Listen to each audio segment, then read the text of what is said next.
Cocaína transportada em jatos de luxo para a Europa. E em hidroaviões que dão rasantes em plena Porto Alegre. A polícia desarticulou essa semana 2 grandes quadrilhas do tráfico internacional de drogas.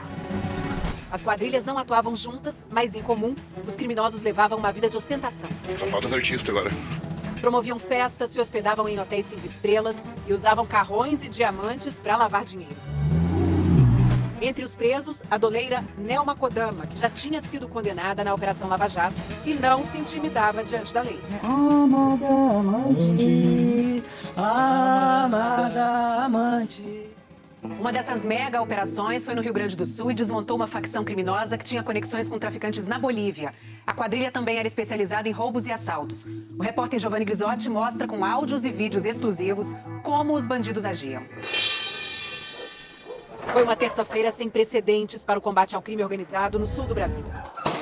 66 mandados de prisão. 58 prisões efetivas. 1.300 ordens judiciais. Sendo mais de 600 pedidos de quebra de sigilo bancário, fiscal e tributário e 270 mandados de busca e apreensão em 38 cidades de 4 estados. As investigações duraram 1 ano e meio.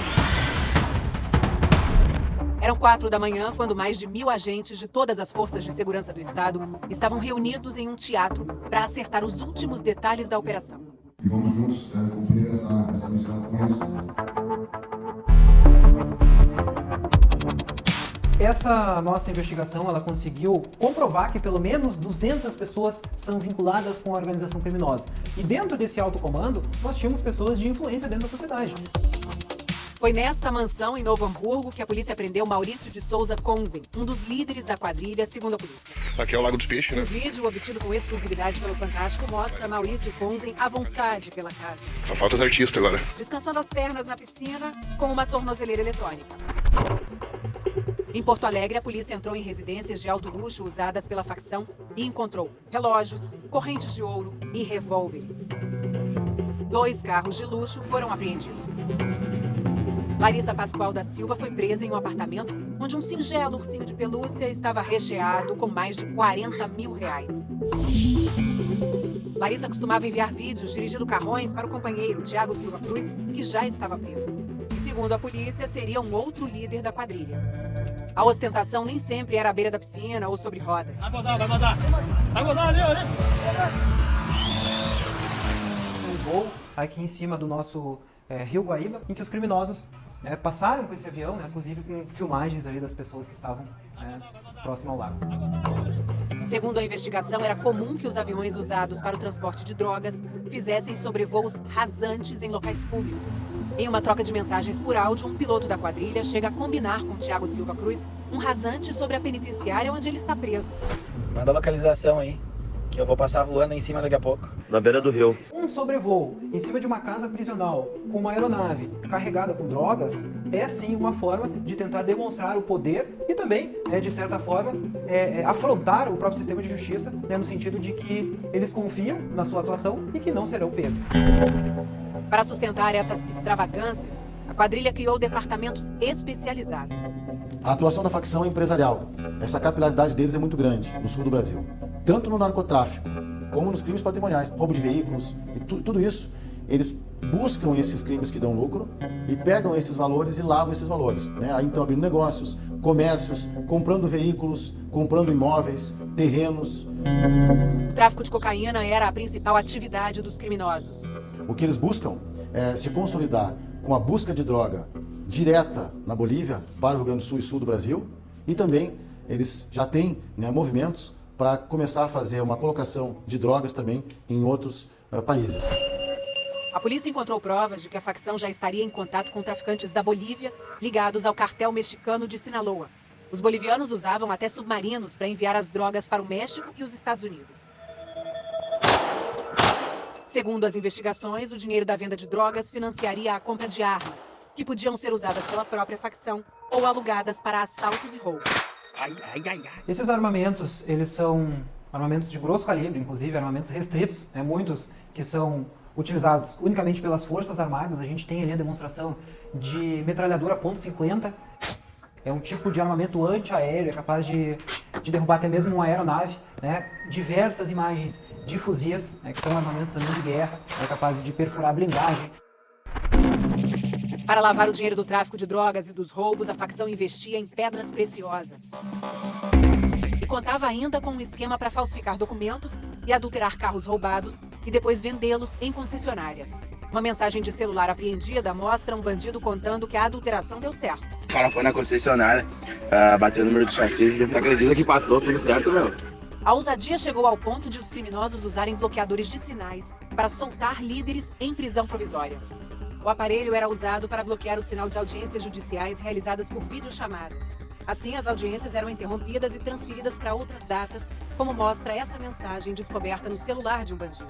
Agora eles vão entrar com outro pedido, né? Relaxando a prisão, porque 2 audiências que não teve. Então era justificado que não havia como prolongar, por exemplo, um pedido de prisão provisória de um indivíduo em razão de problemas técnicos. A Defensoria Pública do Rio Grande do Sul disse em nota que só vai se manifestar sobre a defesa de Maurício de Souza Conzen nos autos do processo, mas que aguarda para saber se ele vai optar por um advogado particular.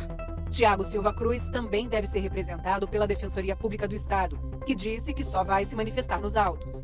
A defesa de Larissa Pascoal da Silva também disse em nota que só vai se manifestar nos autos do processo.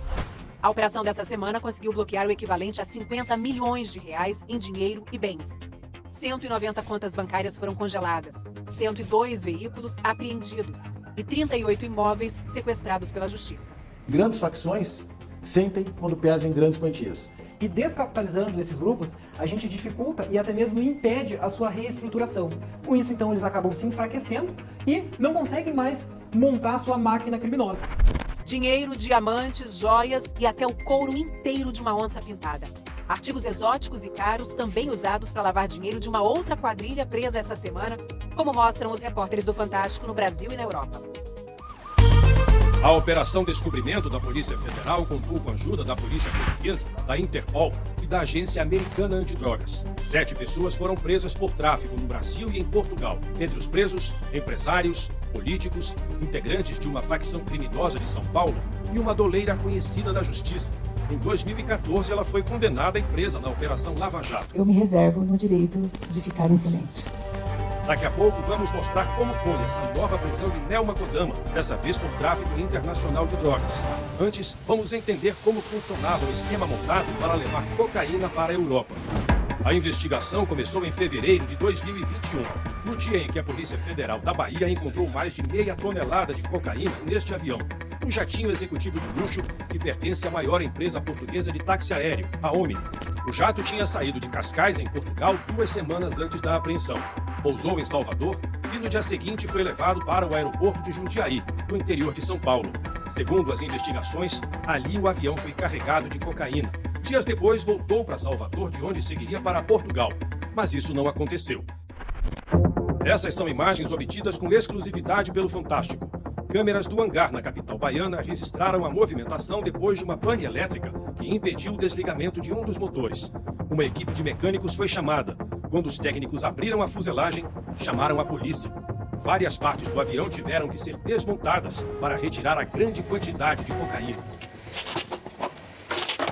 Eles abriram praticamente todos os compartimentos e colocaram entorpecente no seu interior, tanto no assoalho, quanto na parte embaixo da aeronave, nas laterais. A empresa dona do hangar aqui no Aeroporto Internacional de Salvador autorizou nossa entrada no local, onde quase 600 quilos de cocaína foram encontrados dentro do avião da Omni. O hangar presta serviço a jatinhos executivos que fazem viagens internacionais. Cobra pela permanência, limpeza das aeronaves e ainda pela recepção de passageiros e tripulantes. De acordo com as investigações da Polícia Federal, a empresa proprietária do hangar não tem participação no esquema criminoso. A cocaína apreendida estava em poder da quadrilha, alvo da operação, que se especializou no transporte aéreo da droga cobrando valores altos, como mostra essa conversa entre 2 integrantes. Se o cara pagar... Amor, se o cara pagar, a gente faz. Então são 6 vezes 500, dá quanto? 3. A droga vinha principalmente da Bolívia e entrava no Brasil pelo Mato Grosso. Segundo as investigações, quem facilitava a entrada da cocaína era Newton Borges Borgato, ex-secretário de Ciência e Tecnologia de Mato Grosso, que nas conversas do grupo era tratado como índio. De acordo com a polícia, um dos chefes da organização criminosa era Rolis Magalhães, ex-assessor especial do governo do Mato Grosso, e já respondeu por crimes como estelionato e improbidade administrativa. O sócio de Rowles era Ricardo Agostinho, um funcionário público federal que estava radicado em Portugal. E uma personagem que ficou conhecida durante a Operação Lava Jato, a doleira Nelma Kodama, também tinha participação importante no esquema. Nelma foi presa e condenada em 2014, quando tentava fugir do país com 200 mil euros escondidos na calcinha. Um dos episódios mais marcantes da época aconteceu durante um depoimento da doleira à CPI da Petrobras. Ao ser questionada se tinha um relacionamento amoroso com o doleiro Alberto Youssef, também condenado e preso pela Lava Jato, Nelma cantou a música Amada Amante. Amada amante, amada amante, não é verdade? Todos os presos são líderes dentro da organização criminosa, que exerciam uma influência grande.